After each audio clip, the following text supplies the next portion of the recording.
Number 81 दिया गया है कि थीटा का मान 0 से 90 के बीच में है तो sine theta plus cos theta का मान क्या होगा। तो ये जब भी आएगा तो 1 से बड़ा आएगा, चेक करके देख सकते हैं हम लोग। 30 और 60 में जो भी वैल्यू आएगा तो √3/2 + 1/2 ये 1 से ज़्यादा है। 45 में करेंगे तो √2 हो जाएगा। 15 भी देख सकते हैं तो दिखाई दे रहा है कि हमेशा 1 से ज़्यादा ही होगा।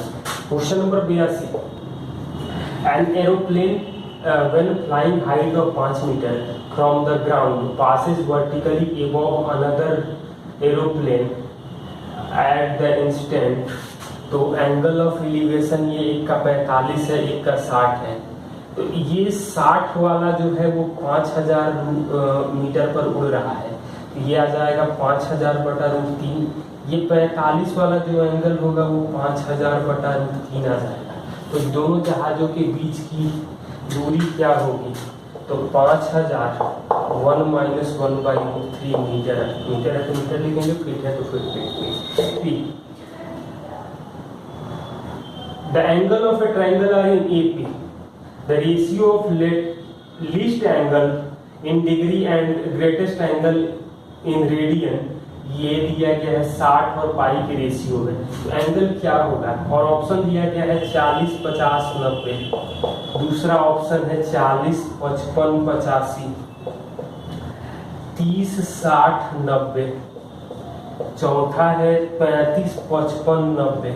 तो ये AP में पहले तो हम लोग चेक करेंगे, तो AP में होने के लिए तीनों कोणों का योग 180 डिग्री होगा और बीच वाला कोण अन्य दो कोणों के योग के बराबर होगा, यानी एक ही ऑप्शन दिखाई दे रहा है। क्योंकि ABC AP में होते हैं तो B = A + C/2 होता है।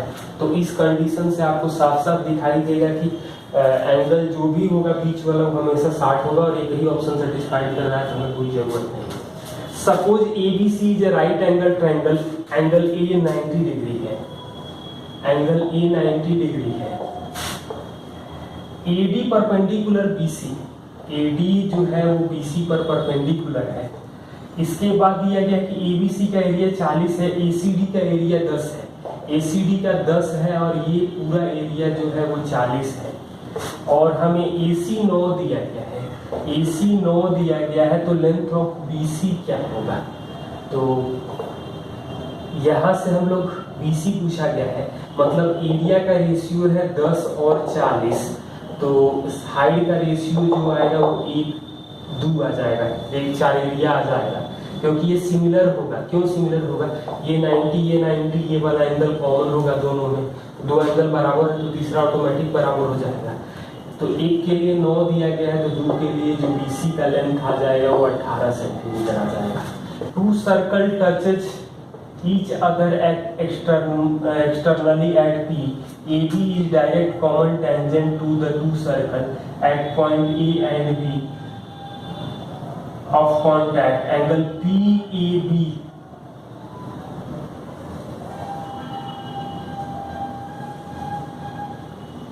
यहाँ एक्सटर्नली ये P पर टच कर रहे हैं, AB पर ये डायरेक्ट कॉमन टेंजेंट है, तो PAB ये एंगल हमें दिया गया है, एंगल PAB 35 है, PAB ये एंगल 35 है। और हमसे पूछा गया है कि ABP क्या होगा, तो यहाँ से हम लोग मिला देंगे तो ये दोनों बराबर होगा, ये तो ये 35 हो जाएगा, तो इसको 55 होना पड़ेगा। Question number 86, the length of the common chord intersecting circle is 24 and diameter is 30 and 26। तो दो सर्कल इंटरसेक्ट कर रहा है 30 इसका, तो ये त्रिज्या जो आ जाएगा वो 15 है। यहाँ से ये 15 है, ये कॉमन टेंजेंट दिया गया है हमें और इसका रेडियस 13 हो जाएगा। तो ये 12 24 है तो 12 12 होगा, तो ये आ जाएगा वैल्यू हमें 5 और ये 15 है तो 9 आएगा। तो यानी बीच की दूरी C1 C2 केंद्रों के बीच की दूरी तो यह आ जाएगा 9 5 14 centimetre. In A triangle ABCD and E, point AB and AC,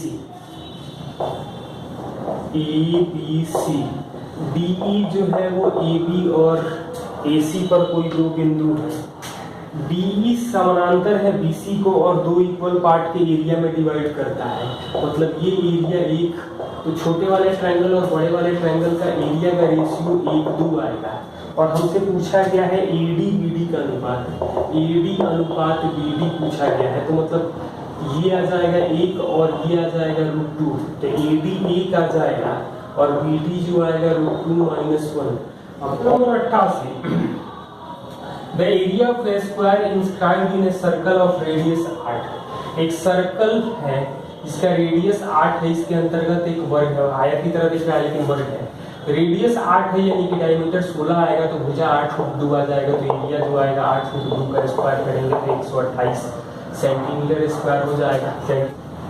XY are centre of circle of radius 9 और 2, ये 9 है, ये 2 का कोई रेडियस का, इसके सेंटर है X और Y, इनके बीच की दूरी XY दिया गया है 17। एक और सर्कल है जो दोनों को टच कर रहा है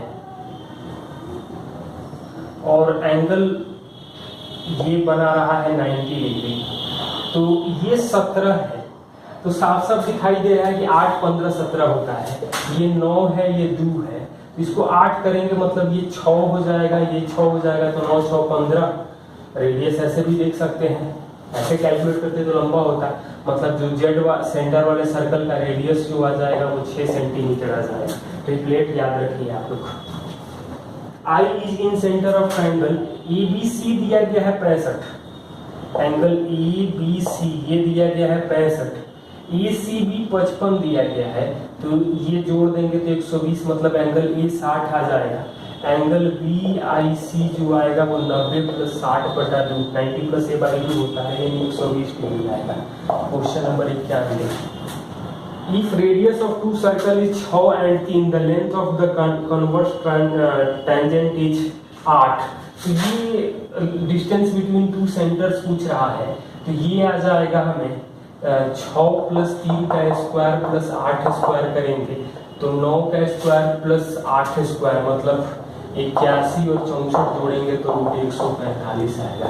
question number 92, if ratio of number of side of two regular polygon is 1:2, ratio of interior angle दिया गया है 2:3, कितने साइड होंगे, और मतलब साइड का रेशियो रेगुलर पॉलीगन में 1:2 दिया गया है और इंटरनल एंगल दिया है 2:3, तो ऑप्शन दिया गया है जो वो 4, 8, 7, 14, 6, 12 और 5, 10 है।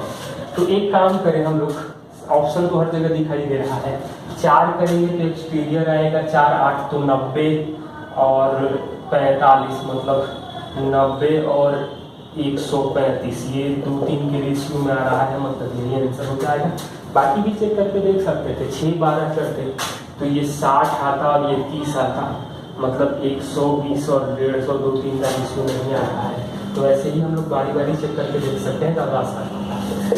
Sine square theta plus cos square theta plus tan square theta plus cot square theta plus sec square theta plus cosec square theta का मिनिमम वैल्यू क्या होता है? तो sine square plus cos square तो 1 होता है, सेक स्क्वायर को 1 plus tan square theta और कॉसेक स्क्वायर को 1 प्लस कॉट स्क्वायर थीटा लिखेंगे, तो 1 1 1 यानी 3, 2 tan square theta plus cot square theta, तो टैन स्क्वायर और कॉट स्क्वायर इनवर्स है एक दूसरे के, तो इसका मिनिमम वैल्यू 2 होगा, 2 से गुना करेंगे 3 जोड़ देंगे, यानी ये हमेशा ग्रेटर देन इक्वल टू 7 आ जाएगा, मिनिमम मान जो आएगा वो 7 हो जाएगा। 94 दिया गया है 2 sin πx/2 बराबर x square plus 1/x square, तो x माइनस 1/x का मान क्या होगा? तो LHS का मैक्सिमम वैल्यू 2 होगा और RHS का मिनिमम वैल्यू 2 होगा, और ये बराबर तब होगा जब दोनों 2 हो जाए, मतलब ये 2 होगा जब x का मान 1 होगा, और ये x का मान 1 रखेंगे तो 2 sin π/2, मतलब साइन तो 1 हो जाएगा, 2 सेटिस्फाइड कर रहा है, तो x के 1 पर ये दोनों 2 के बराबर हो जाएगा और सेटिस्फाइड कर रहा है, मतलब 1 - 1/1 यानी कि 0। Question number 95, tan 57 plus cot 37 बटा में tan 33 प्लस cot 53, इसका मान क्या होगा? और ऑप्शन कुछ दिया गया है, तो इसको हम लोग लिख सकते हैं cot 33 प्लस cot 37 बटा में tan 33 प्लस tan 37, ये लिखा जा सकता है। इस tan cot को लिखा जा सकता था 1 बाई tan 33 और ये 1 बाई tan 37, मतलब कि tan 33 प्लस tan 37 बटा में tan 33 tan 37 बटा में tan 33 प्लस tan 37, ये दोनों तो कट जाएगा, ये 1 में है यानी कि cot 33 cot 37 आ जाएगा। लेकिन ऑप्शन ऐसा कुछ दिया नहीं गया है, तो ऑप्शन जो दिया गया है उसके अकॉर्डिंग एक tan एक cot दिया गया है, तो इसको हम लोग tan 57 लिख सकते हैं, tan 57 cot 37 लिख सकते हैं। tan 57 cot 37 का ऑप्शन दिया है, ये देख सकते हैं। या ऐसा भी ऑप्शन दिया जाता तो हो सकता था कि cot 33 tan 53, तो भी लिख सकते थे हम लोग, लेकिन